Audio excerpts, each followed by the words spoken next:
பொண்ணை காணும். லொக்கேஷனும் இன்னும் வேற எனக்கு அனுப்பல, எங்கன்னு எனக்கு இன்னும் தெரியாது. தற்கொலை பண்ணிக்கலான்ட்டு ஒரு ஆசையில் இருக்கேன். எவன் செத்து போனானா, எவன் என்ன பண்ணானா, ஒரு ரூபா காசு உனக்கு அட்வான்ஸ் கொடுக்க மாட்டேன்.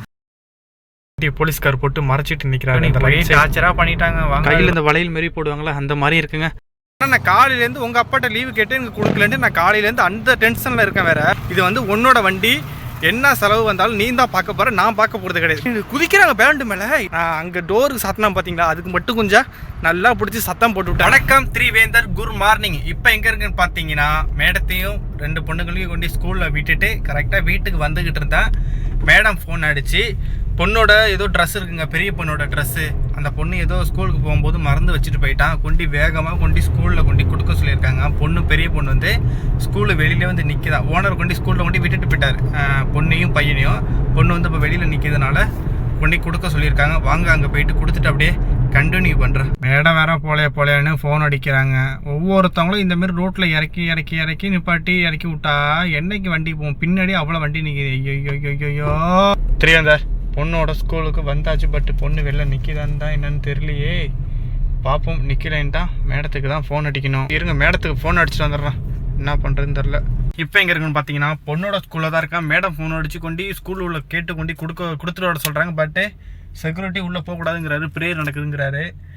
நீ இங்கே வச்சுட்டு போய்டு, எங்கள் செக்யூரிட்டி ரூம்லேயே கொண்டாந்து வச்சுட்டு போய்டு. நீங்கள் மேடத்துக்கிட்ட சொல்லி டீச்சருக்கு ஃபோன் அடித்து பொண்ணை வந்து இங்கே வாங்கிட்டு போக சொல்லு அப்படிங்கிறாங்க இவங்க. மேடம்னா அங்கே போக சொல்கிறாங்க. என்ன நடக்குன்னு தெரியல, பாப்போம் என்ன நடக்குன்ட்டு தெரில. ரைட்டு வாங்க, ஒரு டீயை மட்டும் குடிச்சிட்டு போகணும். பட் இன்னும் ஹவுஸ்மேட் எத்தனை மணிக்கு போகுதுன்னு தெரியல. போயிட்டு சீக்கிரமாக போனால் குளிச்சுட்டு மட்டும் போயிடும். பட் கொஞ்சம் லேட்டாக போனால் 2 நாளாக ட்ரெஸ்லாம் வேறு துவைக்கல. ட்ரெஸ்லாம் போயிட்டு துவைக்கணும். வாங்க, என்ன நடக்குன்னு தெரியல. இன்னும் மேடம் லொக்கேஷனும் இன்னும் வேறு எனக்கு அனுப்பலை, எங்கன்னு எனக்கு இன்னும் தெரியாது. பாப்போம் என்ன நடக்குதுன்ட்டு. வீட்டுக்கு போயிட்டு கண்டினியூ பண்ணுறாங்க. வந்துட்டு குளிச்சுட்டேன். மணி வந்து பார்த்தீங்கன்னா 8:52 ஆகுது. அந்த ஹவுஸ்மேட்டு பொண்ணு வந்து நமக்கு வந்து லொக்கேஷன் அனுப்பி விட்டுட்டாங்க. கரெக்டாக லொக்கேஷனை எங்கன்னு பார்த்துட்டேன். வாங்க அங்கே கொண்டு விட்டுட்டு கண்டினியூ பண்ணுறேன். இப்போ எங்கே இருக்குன்னு பார்த்தீங்கன்னா, டூப்ளின்னு நினைக்கிறேன். ஆமாம், இந்த ஏரியாவில் வந்ததே கிடையாது. இப்போ முதல் தடவை வரேன். அதிகமாக இங்கெல்லாம் வந்ததே கிடையாது. இப்போ ஏதோ ஒரு கம்பெனியில் இருக்கும்போது அவரோட டூப்ளியில் வந்து இப்போ வந்து அந்த பொண்ணுக்கு வந்து இதை ஜெராக்ஸ் எடுக்கணுமாங்க. அதுவும் அந்த பொண்ணோட ஃப்ரெண்டையும் தான் அழைச்சிட்டு வந்துருக்கேன். அந்த நம்ம வீட்டுக்கு பின்னாடியே பார்த்தீங்கன்னா அதோட ஃப்ரெண்டும் உண்டு. அந்த பொண்ணி அழைச்சிட்டு வந்திருக்கேன். வண்டி ஏசி ஓடிக்கிட்டு இருக்கு. 2 பொண்ணு வந்து ஜெராக்ஸ் எடுக்க போயிருக்காங்க. ஜெராக்ஸ் எங்கே நம்ம வீட்டுக்கிட்டே சொல்லலைங்க. அந்த பொண்ணை வீட்டுக்கிட்டே சொல்லியிருந்தோம்னா நம்ம வீட்டு பக்கத்துலேயே கடை இருக்குது, அங்கேயே எடுத்து வந்திருப்பேன். இங்கே வந்துட்டு தேடி அலைஞ்சி இப்போ தாங்க ஒரு ஜெராக்ஸ் காப்பி கடையை கண்டுபிடிச்சிருக்கேன். பாப்பா என்ன பண்ணுறதுன்னு தெரியல. டூப்ளியில் வந்து நிற்கிறேன். இந்த ஏரியாவுக்குலாம் நான் அதிகமாக வந்ததே கிடையாது. எனக்கு தெரிஞ்சு இந்த ஏரியாவுக்கு வந்து பார்த்தீங்கன்னா ஒரு 3ஆவது டைம் இல்லை ஒரு 4 டைம் தான் இந்த ஏரியாவுக்கு நான் வந்திருக்கேன். பார்ப்போம். ஹோட்டல் தமிழ்லலாம் பேர் எழுதியிருக்கேன். அங்கே பாருங்கள், ஹோட்டல்னு மேலே எழுதியிருக்கேன். ஆனால் அந்த ஹோட்டல் பேர் அல் முஸ்ராஃபா ஒரு ரெஸ்டாரண்ட் இந்த மாதிரி எழுதியிருக்குங்க. தமிழில் ஹோட்டல் மட்டும் எழுதியிருக்கு. அது மட்டும் நல்லா படிச்சிருக்கேன். சரி, ஓகே, பார்த்துப்போ வாங்க. ஜெராக்ஸ் எடுத்துகிட்டு எம்பேசிக்கு அழைச்சிட்டு போனோம். அப்புறம் அங்கே போய்ட்டு அப்படியே கண்டினியூ பண்ணுறேங்க. திரிவேந்தர் இப்போ எங்கே இருக்குன்னு பார்த்தீங்கன்னா, இத்தோப்பியா எம்பேசியில் தான் அந்த 2 பொண்ணுங்களையும் அழைச்சி கொண்டாந்து விட்டுருக்கேன். ஜெராக்ஸ் எடுத்துக்கிட்டாங்க 2 பேரும், அழைச்சி கொண்டாந்து விட்டுருக்கேன். இருங்க, உங்களுக்கு அப்படியே எம்பேசியை காட்டுறேன். அப்படியே எந்த இடத்துல இது இருக்குன்னுட்டு காட்டுறேன். இத்தோப்பியன் எம்பேசி, அவங்க கொடி பறக்குது பாருங்கள் பஹ்ரைனில். இதுதான் இத்தியோப்பியா எம்பேசி. ஓகே, அப்படி இப்போ எங்கே கரெக்டாக இருக்குன்னு பார்த்தீங்கன்னா, இந்த இடம் பஹ்ரைனில் இருக்கிறவங்களுக்கு கரெக்டாக தெரியும். மாவுஸ்க்கு கரெக்டாக ஆப்போசிட்டில் ஃபுல் கடல் இருக்கும் இந்த சைடில். அதாங்க அப்படியே இந்த லுல்லு இருக்கும் பார்த்தீங்களா, லுல்லுக்கு அப்படியே ஆப்போசிட்டில் நான் இந்த பக்கம் இருக்கேன். அப்படியே கடல் தான் ஃபுல்லாக, இந்த பக்கம் ஃபுல்லாகவே. அப்படியே நேராக அந்த ரூட்டில் போனால் சித்ரா. அப்புறம் அவ்வளோதாங்க. இருங்க, அதை பாருங்கள், இந்த பில்டிங்லாம் எப்படி அந்த பில்டிங்கில் நான் போயிட்டு ஒரு நாள் ஏறி தற்கொலை பண்ணிக்கலான்ட்டு ஒரு ஆசையில் இருக்கேன். பார்ப்போம், கூட சீக்கிரத்தில் அதை நடக்குதான்னு பார்ப்போம். திரிவேந்தர் இப்போ நம்மள மாரி வந்து இவங்களாம் வந்து டேரெக்டாக வந்து நம்மளோட ஓனர் வீட்டுக்கு வந்து டேரெக்டாக வந்து இவங்க வந்து விசாவுக்கு வந்தவங்க கிடையாது. இவங்க எப்படி வந்திருக்காங்கன்னு பார்த்தீங்கன்னா, இவங்க வந்து இத்தோப்பியாவில் வந்து இங்கேருந்து ஏஜென்சி மூலமா விசா எடுத்து இங்கே உள்ளே வந்துடுவாங்க. இங்கே வந்துட்டு என்ன பண்ணுவாங்கன்னு பார்த்தீங்கன்னா, அவங்களுக்குன்ட்டு ஒரு அக்கமடேஷன் மாதிரி ரெடி பண்ணி அதில் தான் எல்லாருமே தங்குவாங்க. இப்போ வந்து என்னோட ஓனர் வந்து பார்த்தீங்கன்னா, அந்த அக்கமடேஷனுக்கு போயிட்டு அங்கே வந்து நிறைய நாட்டு பொண்ணுங்கள் ஹவுஸ்மேட் இருப்பாங்க, நிறைய நாட்டு பொண்ணுங்க இருப்பாங்க. இவங்களுக்கு வந்து அதில் எது பிடிச்சிருக்கோ அப்படின்ட்டு அங்கே போயிட்டு பார்த்துட்டு எனக்கு இந்த பொண்ணு வேணும், இந்த நாட்டுக்காரங்க அப்படின்னு சொல்லிட்டாங்கன்னா, அவங்களுக்கு வந்து அவங்க குறைஞ்ச பேமெண்ட் கட்டணும். எப்படின்னா, எனக்கு தெரிஞ்சு இப்போ இந்த பொண்ணுக்கெலாம் எனக்கு தெரிஞ்ச ஒரு 1500 ஒரு 2000 தினார் பணம் கட்டியிருப்பாங்க. கட்டிட்டு தான் இந்த பொண்ணை வந்து இங்கே வீட்டுக்கு அழைச்சிட்டு வருவாங்க. ஏன்னா நாளைக்கு வந்து என்னோட ஓனர் வந்து இந்த பொண்ணுக்கிட்ட வந்து ஏதோ பிரச்சனை பண்ணாலும் சரி, இதை சம்பளம் கொடுக்காம இருந்தாலும் சரி, அப்போ அந்த பைசாவை வச்சு அவங்க மேட்ச் பண்ணி ஊருக்கு அனுப்பி விட்டுடலாம்.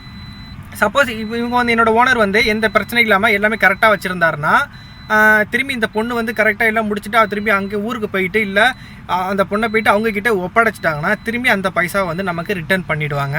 அப்படியே இல்லை இந்த பொண்ணு வந்து ஊருக்கு போகுது, புதுசாக ஒரு பொண்ணு திரும்பி அவங்க எடுக்கணும்னா திரும்பி இந்த பொண்ணு ஊருக்கு போனதுக்கப்புறம் திரும்பி அதே இடத்துக்கு போயிட்டு அவங்க இன்னொரு பொண்ணு அவங்க அழைச்சிக்கலாம். அவங்க ஃபஸ்ட்டு கொடுத்த காசு பார்த்திங்கன்னா அவங்கக்கிட்டே தான் இருக்குது, அது பிரச்சனை இல்லை. நமக்கு வந்து எப்போ ஹவுஸ்மேட் தேவை இல்லையோ அப்போ கொண்டே அவங்கக்கிட்ட எல்லாத்தையும் அந்த பொண்ணை கொண்டு அங்கே விட்டுட்டு அதுக்கான பைசாவை நம்ம வந்து திரும்பி ரிட்டர்ன் வாங்கிக்கலாம். இப்படி தான் வந்து இங்கே ஹவுஸ்மேட் வந்து அதிகமாக எல்லாருமே எடுக்கிறாங்க. ஏன்னா வந்து லேடிஸை பொறுத்தவரைக்கும் கொஞ்சம் கேரண்டி வந்து ஜென்ஸுக்கு வந்து எவ்வளோ சப்போர்ட் கம்மி தான் சப்போர்ட்டு, பட்டு ஜென்ஸுக்கு இது லேடிஸ்க்கு வந்து பார்த்திங்கன்னா இங்கே வந்து சப்போர்ட்டு கொஞ்சம் அதிகமாக கொடுப்பாங்க இந்த மாதிரி. ஆனால் நமக்குலாம் எவன் செத்து போனானா எவன் என்ன பண்ணானா ₹1 காசுலாம் உனக்கு அட்வான்ஸாக கொடுக்க மாட்டேன் அப்படி தான் இருக்குது. இப்போ சில பேர் வந்து எப்படின்னு பார்த்தீங்கன்னா டேரெக்டாக விசா எடுத்து வரவங்களும் இருக்காங்க. சில பேர் டேரெக்டாக விசா எடுத்து வராங்க. ஆனால் அந்த டேரெக்டாக விசா எடுத்து வராங்க பார்த்தீங்களா, அவங்க தான் கஷ்டத்தில் மாட்டிக்கிட்டு சில பேர் நிற்பாங்க. இப்போ இவங்களும் வந்து பார்த்தீங்கன்னா இப்போ எங்கள் வீட்டில் ஏதோ ஒரு பிரச்சனை, எனக்கு இங்கெல்லாம் இருக்க முடியாது, என்னை ரொம்ப டார்ச்சர் பண்ணுறாங்க அப்படின்னா இவங்க என்ன பண்ணலாம் பார்த்தீங்கன்னா, இவங்க வந்தாங்க பார்த்தீங்க ஏஜென்சிக்கு கரெக்டாக ஃபோன் அடித்தா போதும் அவங்க வந்து வீட்டில் வந்து உடனே கூப்பிட்டு விடுவாங்க. ஏன்னா இவங்க யாரும் என்னோடய ஓனர் விசாலாம் யாரும் விசாவும் கிடையாது, எல்லாமே அவங்க பார்த்துப்பாங்க. அப்படிங்கும்போது பிரச்சனை கிடையாது. அதனால் இவங்களுக்குலாம் வந்து எந்த பயப்படவே தேவையில்லைங்க. இவங்களாம் இப்போ அவங்களோட ஏஜென்சிக்கு ஃபோன் அடித்தாங்கன்னா வந்து உடனே கூப்பிட்டு விடுவாங்க. எனக்கு தெரிஞ்சு இது கொஞ்சம் சேஃப்டி அவங்களுக்கு. டைரெக்டாக விசா இப்போ என்னோடய வீட்டுக்கு இப்போ என்னோடய ஓனர் வீட்டுக்கு வந்து ஊர்லேருந்து டைரெக்டாக விசா எடுத்து வந்தாங்கன்னு வச்சிங்களா, அது எந்த கஷ்டம் ஆனாலும் ஒன்றுமே பண்ண முடியாது. ஏன்னா இவங்க டைரெக்ட் விசாவுக்கு வந்துட்டாங்கன்னா கஷ்டம் வந்து பார்ப்போம் என்ன நடக்குன்ட்டு. இப்போ இவங்களை முடிச்சுட்டு வீட்டுக்கு போய்ட்டு ஸ்கூல் தான் போகும், என்ன நடக்குன்னு தெரியல, பார்த்துட்டு கண்டினியூ பண்ணுறேங்க. இப்போ எங்கே வந்திருக்கான்னு பார்த்தீங்கன்னா 2 பொண்ணுங்களுக்கும் ஃபோனு டெம்பர் கிளாஸும் கவர்லாம் வேறு மாற்றணுமாங்க. அதான் நம்ம வீட்டு பக்கத்தில் உள்ள அம்மாட்ட மொபைல் ஷாப்பில் கொண்டு வந்து விட்டுருக்கேன். இங்கே முடிச்சு அழைச்சி கொண்டு வீட்டில் விட்டுட்டு அப்புறம் இப்போ எங்கே இருக்குன்னு பார்த்தீங்கன்னா வீட்டுக்கு வந்துட்டேன். அந்த பொண்ணை கொண்டு அவங்க ஃப்ரெண்டு வீட்டில் கொண்டு விட்டுட்டு நான் நம்ம வீட்டு ஹவுஸ்மேட்டை நம்ம வீட்டை கொண்டு வந்து விட்டுட்டேன். இதுக்கப்புறம் என்ன வேலைன்னு பார்த்தீங்கன்னா மணி வந்து 11:20 ஆகுது. 11:50க்கு திரும்பி ஹவுஸ்மேட்டை அழைச்சிக்கிட்டு 2 பொண்ணுங்க சின்ன பொண்ணுங்க ஸ்கூலுக்கு போய்ட்டு அழைச்சிட்டு வந்துடுறேன். அப்புறம் ஸ்கூல் ட்ரிப்லாம் முடிச்சுட்டு வந்துட்டு மத்தியான சாப்பாட்டில் வந்து கண்டினியூ பண்ணுறேன். ஸ்கூல் ட்ரிப்பெல்லாம் முடிச்சுட்டு போயிட்டு கிச்சனில் போயிட்டு மத்தியான சாப்பாடு எடுத்துகிட்டு வந்துட்டேன். ஆனால் இன்றைக்கி வந்து வீட்டில் சமைக்கலை, கடையில் தான் ஆர்டர் பண்ணியிருக்காங்க. சாப்பாடு உங்களுக்கு காமிக்கிறேன். இன்றைக்கி எதுக்கு வந்து கடையில் ஆர்டர் பண்ணாங்கன்னு பார்த்தீங்கன்னா, எப்போதுமே ஹவுஸ்மேட் வந்து காலையிலே சமைச்சிட்டு திரும்பி 11:50க்கு நம்ம ஸ்கூல் ட்ரிப் எடுக்க அழைச்சிட்டு போயிடுவோம். திரும்பி வந்து 2 பிள்ளைங்களும் அழைச்சி கொண்டு அந்த வீட்டில் விட்டுட்டு அந்த 2 பிள்ளைங்க அப்புறம் விளாண்டுக்கிட்டு இருக்கும். இது மத்தியானம் சாப்பிட்றதுக்கு வந்து எல்லாருக்கும் சாப்பாடு எடுத்து வச்சிரும் இந்த பொண்ணு. ஆனால் இன்றைக்கி வந்து நம்ம எம்பசிக்கு அழைச்சிட்டு போனதுனால சமைக்க முடியல. அதனால் இன்றைக்கி வந்து சாப்பாடு கடையில் ஆர்டர் போட்டாங்க. வாங்க என்ன சாப்பாடு இன்றைக்கி சாப்பாடு என்னென்னு பார்த்தீங்கன்னா, கடையில் ஆர்டர் போட்டதுனால இது கொண்ட கடலை, அப்புறம் ரைட்ஸு, அப்புறம் நூடுல்ஸு, அப்புறம் பயிர், அப்புறம் என்னென்னமோ கலந்து ஒரு கலப்படமாக இருக்குங்க. அது அப்புறம் பார்த்தீங்கன்னா ஆனியன் ஃப்ரை இருக்குது இதில். அப்புறம் வந்து பார்த்திங்கன்னா உரப்புக்காக ஏதோ பட்டை மிளகா, இது காஞ்ச மிளகா, ஏதோ பைசு மாதிரி அரைச்சி வச்சுருக்காங்க. சரி அது அப்புறம் இது என்னன்னு தெரிலங்க, இதுவும் அப்புறம் என்ன பேருன்னு தெரில. சாப்பாடு எல்லாத்தையும் எடுத்து பாருங்கள், மிக்ஸ் பண்ணி கரெக்டாக எல்லாத்தையும் எடுத்து வச்சுட்டேன். இதை அப்படியே சாப்பிட்டுட்டு சாயந்தரமாக கண்டினியூ பண்ணுறேன். எங்கே இருக்குன்னு பார்த்தீங்கன்னா மணி வந்து 3:40ங்க. பையனை அழைச்சி கொண்டு வந்து ஸ்கூலில் விட்டுட்டு அப்புறம் அவனை மட்டும் இல்லாமல் அப்புறம் அவன் ஒரு லொக்கேஷன் கொடுத்தான். நம்ம வாக்கிங் போவோம் பார்த்தீங்களா, நம்ம ஏரியாவில் லாஸ்ட்டில் போயிட்டு அவனோட ஃப்ரெண்டையும் அழைச்சிக்கிட்டு 2 பேரையும் கொண்டு வந்து ஸ்கூலில் விட்டுறப்ப 2 பேருக்கு அவன் கூட வந்தான் பார்த்தீங்களா, பையனோட ஃப்ரெண்டு. அவன் ஒரு கிறுக்கம் இருக்கு, வண்டியில் போகும்போது அங்கேருந்து வந்து ஹார்ன் அடிக்கிறாங்க இப்படி எப்படியே ஓட்டிக்கிட்டு இருக்கும்போது. அதுவும் இல்லாமல் இருந்தால் பாருங்கள், இப்போ வந்து நான் டி மூடில் போயிட்டு இருக்கேன். இப்படி ப்ளஸ் இது 4 வீலில் போட்டு ப்ளஸ் பண்ணுறாங்க. வண்டி நல்லா போய்கிட்டு இருக்கு. என்ன பண்ணிட்டான், 4 வீலர் டிரைவில் போட்டு என்ன பண்ணிட்டு வண்டி பட்டு பார்த்தீங்கன்னா ரேஸ் ஆகிட்டு வண்டி அப்படியே ஸ்பீடை குறைச்சிட்டு. ஏன்னா 4 வீல் டிரைவ்னா நமக்கு ஸ்பீடை குறைச்சிரும்ல. என்னடான்னு பார்க்குறேன், இவனை போட்டு மாற்றி விட்டாங்க திடீர்னுட்டு. சரி பார்த்துப்போம் வாங்க, இப்போ வீட்டுக்கு போயிட்டு அடுத்து என்ன நடக்குது பார்ப்போம். பாருங்க, வண்டி போலீஸ்கார் போட்டு மறைச்சிட்டு நிற்கிறாரு அந்த ரைட் சைடு எடுக்க. அப்போ நம்மளால லெஃப்ட் எடுக்கிறது கொஞ்சம் கஷ்டம். ஐயோ மணி பாருங்க, இங்கேயே மணி 5:19 ஆகிட்டு. அவன் 5:30 மணிக்கு வர சொன்னான். பட்டு பிரச்சனை இல்லை, 6:15 மணிக்கு தான் வருவான். பட்டு போலீஸ்கார் ஏதோ வண்டி நிப்பாட்டிட்டாரு தெரில. ஏதோ விஐபி ஏதோ வராங்க பேருக்கு. பரவாயில்ல பார்த்து டைட்டு மட்டும் தான் இப்போதைக்கு ஓப்பன் பண்ணி வச்சுருக்காங்க. பார்ப்போம் என்ன நடக்குதுன்ட்டு, எவ்வளோ நேரம் ஆகுதுன்ட்டு. இப்போ வந்து பார்த்தீங்கன்னா கரெக்டாக மணி 5:19க்கு வந்து நம்மளை வந்து சிக்னலில் ஓப்பன் க்ளோஸ் பண்ணி நம்மளை ஸ்டாப் பண்ணாங்க. எத்தனை மணிக்கு திரும்பி ரிலீஃப் பண்ணுறாங்கன்னு பார்ப்போம். இப்போ எங்கே இருக்குன்னு பார்த்தீங்கன்னா பையனோட ஸ்கூலுக்கு வந்துட்டேன். அங்கே வந்து பார்த்தீங்கன்னா 23க்குலாம் வந்து சிக்னல் வந்து ஓப்பன் பண்ணி கொடுத்துட்டாங்க. நான் அதை ரெக்கார்டே பண்ணலங்க, என்னன்னு தெரில. மேடம் ஏதோ மெசேஜ் பண்ணியிருக்காங்க, இருங்க பார்க்குறேன்னான்ட்டு. மேடம் ஃபோன் அடிக்கிறாங்க, வாரம் ஒரு நிமிஷம் வந்துடுறாருங்க. இந்த என்னத்துக்கு மேடம் ஃபோன் அடிச்சாங்கன்னு பார்த்தீங்கன்னா, மேடம் வாட்ஸ்அப்பில் லொக்கேஷன் அனுப்பிவிட்டு ஏதோ நம்பர் அனுப்பிவிட்டு ஆர்டர் போட்டிருக்கேன். பையனை போயிட்டு ஸ்கூலில் அழைச்சிக்கிட்டு டேரெக்டாக போயிட்டு அங்கே போக சொன்னாங்க. நான் என்ன சொன்னேன், மேடம் உங்கள் பையனோட ஃப்ரெண்டு வேறு வண்டியில் இருக்கான், அவன் டேரெக்டாக அழைச்சிட்டு போயிடுவான்னு கேட்டேன். யாரா என்கிட்ட கேட்குறாங்க? இல்லைன்னு தெரில மேடம், உங்கள் பையனை அழைச்சிக்கிட்டு ஏதோ நம்ம வீட்டுக்கு பக்கத்தில் ஏதோ ஃப்ரெண்டு வீட்டுக்கு போனால் அவனையும் அழைச்சிட்டு நம்ம வண்டியில் தான் கொண்டாந்து 2 பேரும் விட்டான் அப்படின்னா. ஓகே என்கிட்ட அவன் எதுவுமே சொல்லலை அப்படின்னாங்க. அது எனக்கு தெரியல அப்படின்னு சொல்லிட்டேன். சரி ஓகே, திரும்பி நீங்கள் அவன் ஃப்ரெண்டையும் நம்ம பையனையும் வீட்டில் கொண்டாந்து விட்டுட்டு நீ அப்புறமா நான் அவன்கிட்ட ஃபோன் அடிச்சு பேசிக்கிறேன்னு சொல்லியிருக்காங்க. பரவாயில்ல, நமக்கு என்ன இந்த வயசுலேயே இவ்வளோ திருமுழு பண்ணுறாங்க. நான் அப்பயே நினச்சேங்க, அவனை வீட்டிலேருந்து அழைச்சிட்டு வந்தான் பார்த்தீங்களா. அப்போ வந்து அவனை 2 பேரும் பேசிக்கிட்டு வந்தானா, திடீர்னு மேடம் வந்து பையனுக்கு ஃபோன் அடித்தாங்க. இவன் வந்து அவனை வாய மூடுன்ட்டு இவன் மட்டும் பொறுமையாக பேசிக்கிட்டு இருந்தான். அப்பயே எனக்கு வந்து ஒரு டவுட்டு, இவன் தெரியாமல் அழைச்சிட்டு போகிறான் பேருக்கு அப்படின்னு நினச்சேன். நம்ம வந்து தெரிஞ்சு சொல்லலை, ஏன்னா நான் வந்து தெரிஞ்சு சொல்லலை, நான் உண்மையை தான் சொன்னேன். உன் பையன் மட்டும் நீ பையனை அழைச்சிட்டு போக சொல்கிறீங்க, பட் உங்கள் பையனோட ஃப்ரெண்டு வேறு வண்டியில் இருக்கான், உங்களுக்கு தெரியாது அப்படிங்கிறது நான் ஒன்றும் பண்ண முடியாது. பார்த்துப்போம். இப்போ கொண்டு விட்டுட்டு பையனை அப்புறம் எங்கே போகிறேன்ட்டு அப்படியே கண்டினியூ பண்ணுறேங்க. இப்போ எங்கே போயிட்டுருக்குன்னு பார்த்தீங்கன்னா மணி வந்து 6:50 ஆகிட்டுங்க. இப்போ தாங்க பையனை இறக்கி விட்டுட்டு மேடத்தோட ஸ்கூல் வழியாக தாங்க அந்த இடத்துக்கு போகணும். மேடம் அனுப்பிவிட்ட லொக்கேஷனுக்கு வாங்க. ஐயோ நீ ஒரே டார்ச்சராக பண்ணிட்டாங்க, வாங்க அது வந்துட்டு என்னான்ட்டு அதை பற்றி டீட்டெயிலாக பேசுவோம் வாங்க. இப்போ போயிட்டு மேடம் சொன்ன லொக்கேஷனை போயிட்டு ஆர்டரை வாங்கிட்டு வந்துடுறோம். மேடம் சொன்ன இடத்துக்கு வந்துட்டேன், பட் இன்னமும் ஆர்டர் என்ன போட்டிருக்காங்க என்னான்ட்டு எனக்கு ஒன்றுமே புரியல. அவங்களுக்கு என்ன புரியலன்னு சொல்லியிருக்காங்க, என்னமோ செக் பண்ணிட்டு சொல்கிறேன். நாங்கள் ஆல்ரெடி இந்த இடத்துக்கு வந்திருப்போம். ஒரு ஷார்ட்ஸ் வீடியோவில் வந்து ஒரு டிக்ஷனரி வாங்க வந்திருக்கேன்ட்டு ஃப்ரெண்டு வண்டி. வாட்? ஓகே திருவேந்தர், இப்போ தான் இதை கண்டுபிடிச்சிட்டாங்க பேருக்கு. ஆர்டரை கொண்டாந்து கொடுக்குறேன்னு சொல்லியிருக்காங்க. பார்ப்போம் என்ன நடக்குதுன்ட்டு. இதை வாங்கி வீட்டில் கொண்டு கொடுத்துட்டு கண்டினியூ பண்ணுறாங்க. இன்றைக்கி காலையிலேருந்து ஃபுல் டென்ஷனு, 6:15 டென்ஷன் எனக்கு. டீட்டெயிலாக அதை பற்றி மேடத்தை கொண்டு கொடுத்துட்டு பேசுகிறாங்க.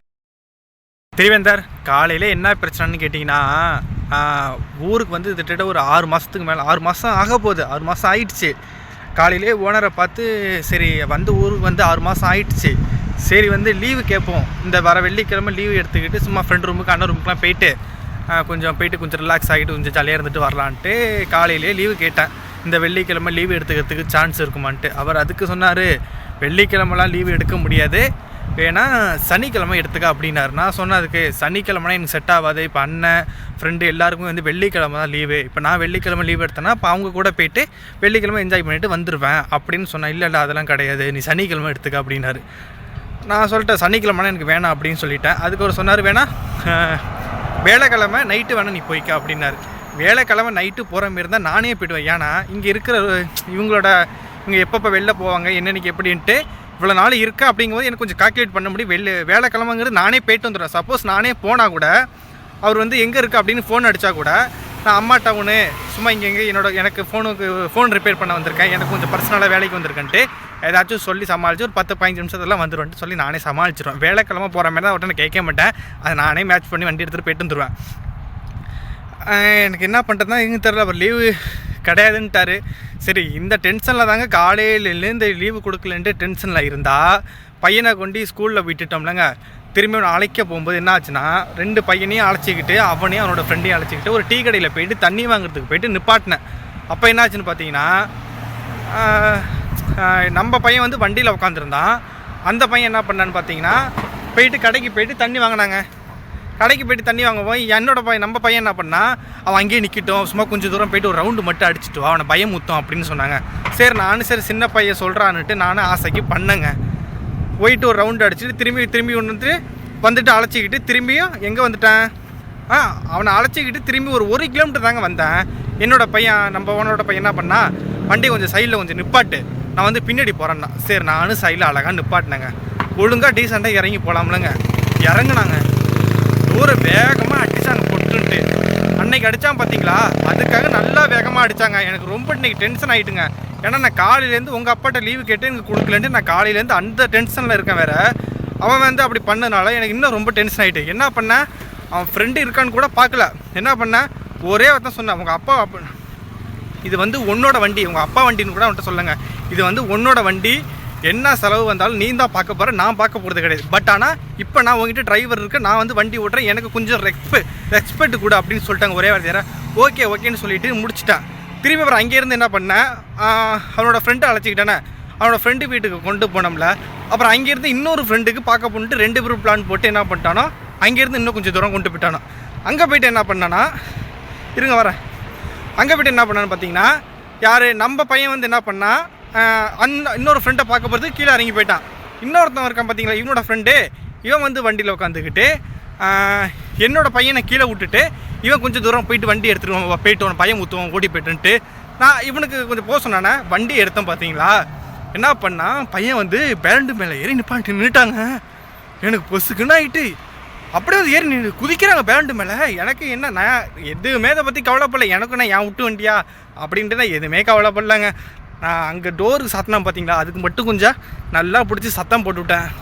நானே உங்கள் அப்பா லீவு கேட்டாங்க கொடுக்கலன்ட்டு ஒரு வேதனையில் இருக்கேன் காலையிலேருந்து. இவன் வேறு இப்படி பண்ணானா, எனக்கு அது தாங்க மண்டை சூடாகி நல்லா போட்டு சத்தம் போட்டு விட்டான். அந்த அவன் ஃப்ரெண்டுக்கு நேராக பிடிச்சி சத்தம் போட்டு விட்டேன். ஒன்றும் பண்ண முடியும், நான் என்ன பண்ணுறது, பார்த்து போவாங்க, நடக்கட்டும். ஏதோ கொஞ்சம் இருக்கிற வரைக்கும் ஓட்டிக்கிட்டு போயிடும். சேட்டா வேறு இல்லைங்க, நான் மட்டும்தான் அப்படியே நடந்து பாக்கி.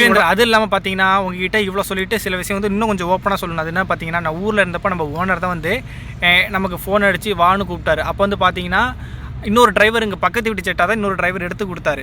அந்த டிரைவருக்கு எவ்வளோ சம்பளம் பார்த்தீங்கன்னா 180 தினார். அப்போ வந்து எனக்கு ஓனர் வந்து மெடிக்கலுக்கு 45 தினார் காசு அனுப்பிவிட்டப்ப நான் காசை வாங்கிக்கிட்டு எனக்கு 200 தினார் சம்பளம் கொடுங்க, நான் வரேன் அப்படின்னு சொன்னேன்.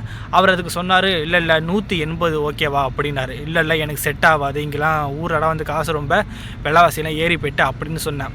அதில் திரும்பி அவர் 180 தான் சொன்னார். அப்போ நான் வந்து சொன்னேன், இப்போ உங்கள் வீட்டில் வந்து ஒரு டிரைவர் ஒன்று மலையாளி ஒன்று வச்சுருக்கீங்க, 180 தினார் சம்பளம் கொடுக்குறீங்க, அது இல்லாமல் அவர் எல்லா வெள்ளிக்கிழமும் லீவும் எடுத்துக்கிறாரு, நான் வந்தால் எனக்கு என்ன லீவாக கொடுக்குறீங்க அப்படின்னு நான் சொன்னேன்.